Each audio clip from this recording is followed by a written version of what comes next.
When we think of King Henry VIII, it's often the older, overweight Henry VIII, standing hands on his hips, legs astride. That's what we think of, the King Henry VIII of the 1540s, the last decade of his life.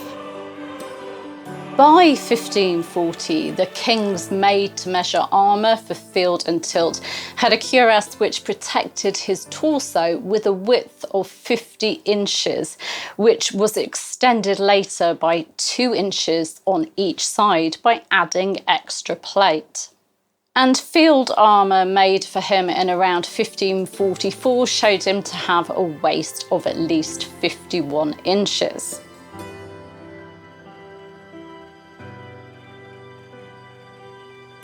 He was a big man at the end of his life. He'd had to give up his beloved jousting, and he was in constant pain from an ulcer on his leg. But he still ate like a king, i.e. shed loads of meat. And the weight kept piling on. In his final years, he lost his mobility and had to be carried around in a special chair. Perhaps that's not the Henry VIII the public know, for he certainly wasn't an image of power then. But the popular Henry VIII is that larger-than-life king that stares down at us from the portraits copied from Holbein's now lost mural. An image of power, of dominance, of kingship. But what did Henry VIII look like when he was younger? After all, he became king when he was 17 years old. Well, he was a strapping lad of around 6'2", 6'3", and Polydore Virgil compared him in looks to a young Edward IV, who was known for being handsome.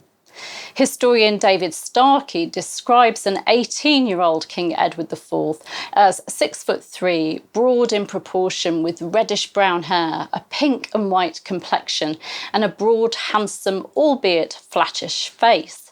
And the Venetian ambassador described the young King Henry VIII as the handsomest potentate I ever set eyes on, above the usual height, with an extremely fine calf to his leg, his complexion fair and bright, with auburn hair combed straight and short in the French fashion, and a round face so very beautiful that it would become a pretty woman. His throat was rather long and thick. So they do sound very similar, don't they? And of course, Edward IV was the father of Elizabeth of York, who was Henry VIII's mother. So Edward IV, his maternal grandfather. The young Henry VIII was athletic. He loved jousting and hunting. He was, as the Historic Royal Palace's website describes him, a pin-up prince. In late 1507, so when he was 16, the Spanish ambassador wrote of how there is no finer youth in the world than the Prince of Wales. He's already taller than his father, and his limbs are of gigantic size. So Henry was tall, red-headed with fair skin. He was long-limbed and he was good-looking. Unfortunately, though, there aren't many images of a younger King Henry VIII. This one is often dated to 1509, but David Starkey thinks it's earlier and that it shows Henry in his early teens.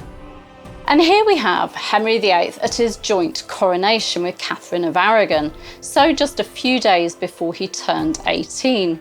You can't tell a lot, but you can see that he has longish hair. He still had this longish hairstyle in 1524 when he's depicted in a charter granted to King's Lynn in Norfolk.